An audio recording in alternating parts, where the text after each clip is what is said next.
ಮಾಹಿತಿ ಹಕ್ಕಿಂದು ವ್ಯಾಲ್ಯೂಮ್ 1 ಒಳಗೆ ನಿಮಗೆ ಸ್ವಲ್ಪ ಬ್ರೀಫ್ ಮಾಡಿ ವ್ಯಾಲ್ಯೂಮ್ 2ಗೆ ಬರ್ತೀನಿ ನಾನು. ವ್ಯಾಲ್ಯೂಮ್ 1 ಒಳಗೆ ಏನಂತಂದ್ರೆ ಯಲಬುರ್ಗಕ್ಕೆ ಹೋಗಿದ್ದೆ. ತಹಶೀಲ್ದಾರ್ ಅವ್ರಿಗೆ ಯಾವುದಕ್ಕೂ ಒಂದು ಓರಲ್ ಆಗಿ ಕೇಳೋಣ ಅಂತ ಹೇಳಿ. ಏನಂತಂದ್ರೆ ನಾನು ಹಾಕಿರೋ ಮಾಹಿತಿ ಕ್ರಮವಾಗಿ ಅಂದ್ರೆ ಸರಿಯಾಗಿ ಸಿಕ್ಕಿದ್ದಿಲ್ಲ, ಅದನ್ನ ಅವ್ರ ಗಮನಕ್ಕೆ ಬಂದಿತ್ತೋ ಇಲ್ಲ ಅಂತ ಹೇಳಿ. ಈ ಯಲಬುರ್ಗ ತಾಲೂಕು ಹಿರೇವಂಕಲಕುಂಟ ಅಂತ ಹೇಳಿ ಇದು ಊರು. ಇಲ್ಲಿ ಬಂದಿ ನಾನು. ಎದಕ್ಕೆ ಬಂದಿನಪ್ಪ ಅಂತಂದ್ರೆ ಒಂದು ಕೇಸ್, ಇದು ಯಲಬುರ್ಗ ತಾಲೂಕಿಂದು ಒಂದು ಕೇಸು. ಅಂದ್ರೆ 3 ಎಕರೆ ಹೊಲ ಒಬ್ಬ ವ್ಯಕ್ತಿಗೆ ಈ ಕಬ್ಜಾ ರಹಿತ ಅಂತೇಳಿ ಏನು ಬರೆದು ಕೊಡ್ತಾರಲ್ಲ, ಸಮ್ ಅಮೌಂಟ್ ತೊಗೊಂಡಿರ್ತಾರ ಹೊಲ ಮಾರಾಟ ಮಾಡೋ ಓನರ್ಸು, ಎಲ್ಲ ಕಾಗದ ಪತ್ರ ಸರಿಯಾಗಿ ಬಂದ ಮೇಲೆ ಉಳಿದಿದ್ದು ಅಮೌಂಟ್ ಕೊಟ್ರಂತ ಅವಾಗ ನಾವು ರಿಜಿಸ್ಟರ್ ಮಾಡಿ ಕೊಡ್ತೀವಿ ಅಂತ ಹೇಳ್ತಾರಲ್ಲ. ಈ ಪ್ರೋಸೆಸ್ಸನ್ನು ಅವರು ಒಬ್ಬ ವ್ಯಕ್ತಿಗೆ ಮಾಡಿಕೊಟ್ಟು ಕಾಗದ ಪತ್ರಗಳು ಬಂದಾಗ ಅಂದ್ರೆ ಫಾರಮ್ 10 ಎಲ್ಲ ಬಂದ ಮೇಲೆ ಯಾವ ವ್ಯಕ್ತಿಗೆ ದುಡ್ಡು ತಗೊಂಡು ನಿಮ್ಗೆ ಹೊಲ ಬಿಟ್ಟು ಕೊಡ್ತೀನಿ ಅಂತ ಹೇಳಿದ್ರು, ಅವ್ರಿಗೆ ಮೋಸ ಮಾಡಿ ಬೇರೆಯವರಿಗೆ ಬಿಟ್ಟು ಕೊಟ್ಟಾರ. ಅಂದ್ರೆ ಬೇರೆ ಪರ್ಸನ್ನಿಗೆ ಅವರು ಸೇಲ್ ಮಾಡ್ಯಾರ. ಇದು ಕಾನೂನು ಬಾಹಿರ.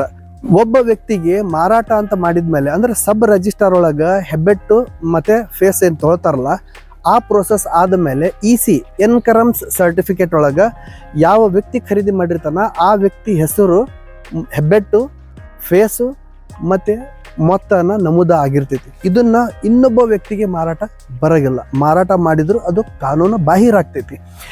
ಈ ಕಾನೂನು ಬಾಹಿರ ಆಗೈತೋ ಇಲ್ಲೋ ಅಂತ ನಮಗೆ ಗೊತ್ತಾಗ್ಬೇಕಾತಂದ್ರೆ, ಆದ್ರೆ ಇವರು ಕುಷ್ಟಗಿಗೆ ಬಂದು ಸಬ್ ರಿಜಿಸ್ಟಾರ್ ಒಳಗೆ ಬೇರೆ ವ್ಯಕ್ತಿಗೆ ಮಾರಾಟ ಮಾಡ್ಯಾರ.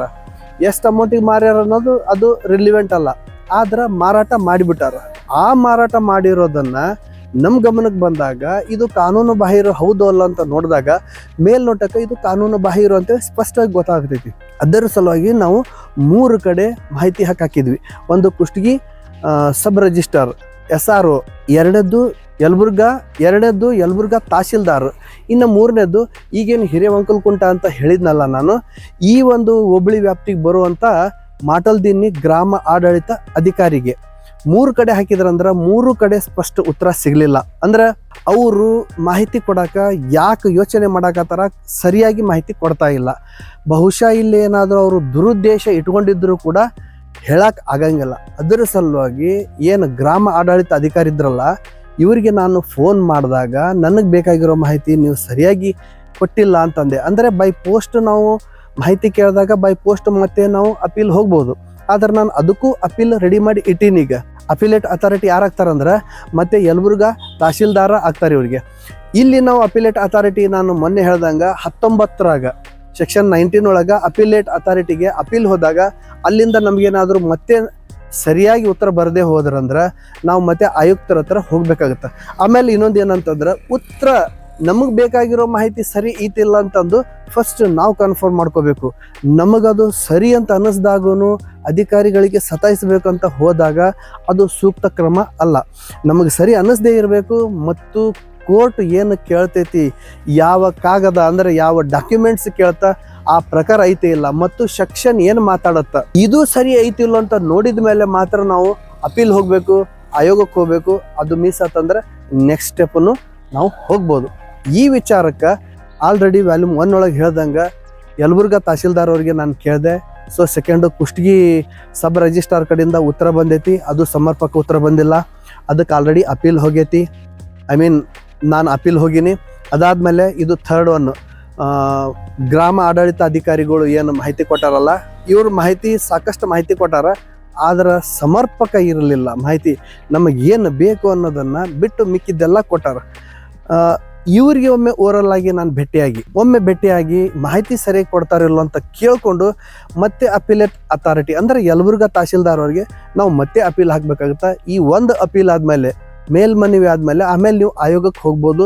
ನಿಮಗೇನು ಬೇಕು ಅದನ್ನು ನೀವು ಮಾಹಿತಿ ಕೇಳ್ಬೋದು. ಆಡಳಿತ ಅಧಿಕಾರಿಗಳಿಗೆ ಫೋನ್ ಮಾಡಿ ಎಲ್ಲಿದ್ದೀರಿ ಅಂತ ಕೇಳ್ತೀನಿ, ಏನು ಮಾಹಿತಿ ಕೊಡ್ತಾರ ಅನ್ನೋದನ್ನು ನೋಡಿಕೊಂಡು ಆ ಮಾಹಿತಿ ಜೊತೆಗೆ ಮತ್ತೆ ನಿಮ್ಮ ಮುಂದೆ ಬರ್ತೀನಿ.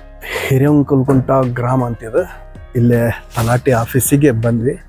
ಒಳಗೆ ಹೋಗಿ ಕೇಳೋಣ, ಮಾತಾಡೋಣ, ಓರಲ್ಲಾಗಿ ಕೇಳೋಣ, ಏನು ಹೇಳ್ತಾರೆ ಅನ್ನೋದು ನೋಡಿಕೊಂಡು ಆಮೇಲೆ ಬಂದು ನಿಮಗೆ ಅಪ್ಡೇಟ್ ಮಾಡ್ತೀನಿ. ಸೊ ಗ್ರಾಮ ಆಡಳಿತ ಅಧಿಕಾರಿಗಳು ಇದ್ರು. ನಾನು ಏನು ಕೇಳ್ತಿದ್ದೆ ಅಂತಂದ್ರೆ 63 ಒಳಗೆ 1964 ರೆವಿನ್ಯೂ ಆ್ಯಕ್ಟ್ ಒಳಗೆ ಈ ಥರ ಹೇಳಕತ್ತೈತಿ ಕಾನೂನು, ನೀವು ಯಾಕೆ ಅದನ್ನು ಫಾಲೋ ಮಾಡಿಲ್ಲ ಅಂತ ಹೇಳಿದೆ. ಬಟ್ ಅವ್ರೇನು ಹೇಳಕತ್ತಾರ, ಇಲ್ಲ ಹಾರ್ಡ್ ಕಾಪಿ ನಾವು ಮೇಂಟೈನ್ ಮಾಡಲ್ಲ, ಸಾಫ್ಟ್ ಕಾಪಿ ಮೇಂಟೈನ್ ಮಾಡ್ತೀವಿ. ಅಂದ್ರೆ ಹೆಬ್ಬೆಟ್ಟು ತಂಬು ಕೊಡ್ತೀವಿ, ತಂಬು ಕೊಟ್ಟಾಗ ರಿಸೀವ್ಡ್ ಆ್ಯಂಡ್ ಸೆಂಡ್ ಆಗುತ್ತಾ ಅನ್ನೋ ಮಾತು ಹೇಳಕತ್ತಾರ. ಇದು ನನಗೆ ಇನ್ನೂ ಪೂರ್ತಿ ತೃಪ್ತಿದಾಯಕ ಆಗಿಲ್ಲ ಅಂದರೂ ಕೂಡ ಭೂಮಿ 2.0 ಯಲಬುರ್ಗಾದೊಳಗೆ ನಾವು ಕ್ವಶನ್ ಮಾಡ್ಬೋದು, ಮಾಹಿತಿನ ಕೇಳ್ಬೋದು. ಅದೇ ಪ್ರಕಾರ ಇವರಿಗೆ ಅಪೀಲು ನಾನು ಆಲ್ರೆಡಿ ರೆಡಿ ಮಾಡೀನಿ.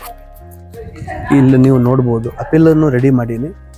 ಸೊ ಮುಂದೆ ಏನಾಗುತ್ತೆ ಅನ್ನೋದನ್ನು ನೆಕ್ಸ್ಟ್ ವ್ಯಾಲ್ಯೂಮ್ ಒಳಗೆ ನಿಮಗೆ ನಾನು ಹೇಳ್ತೀನಿ. ಇವ್ರು ಹೇಳೋ ಮಾಹಿತಿ ಸರಿ ಇರಬಹುದು, ಬೈ ಮೌತ್ ಬಾಯಿಂದ ಹೇಳೋದು ಸರಿ ಇರ್ಬೋದು. ಆದ್ರೆ ಇದಕ್ಕೆ ಕಾನೂನು ಒಪ್ಪಿಗೆ ಪಡಿತೈತಾ, ಕಾನೂನು ಒಪ್ಪಿಗೆ ಆಗುತ್ತಾ, AC ಹತ್ತಿರ ನಾವು ಅಪೀಲ್ ಹೋಗಿವಿ ಅಂತ ಹೇಳಿದ್ವಲ್ಲ ಅದನ್ನು ಸ್ಟ್ಯಾಂಡ್ ಆಗುತ್ತಾ, ಆ ಕ್ವಶನ್ ಮೇಲೆ ನಾನು ಇದನ್ನು ರೈಸ್ ಮಾಡಿ ಮುಂದಿನ ಪ್ರೋಸೆಸ್ ಮತ್ತು ವ್ಯಾಲ್ಯೂಮ್ 3 ಒಳಗೆ ನಿಮಗೆ ಹೇಳ್ತೀನಿ.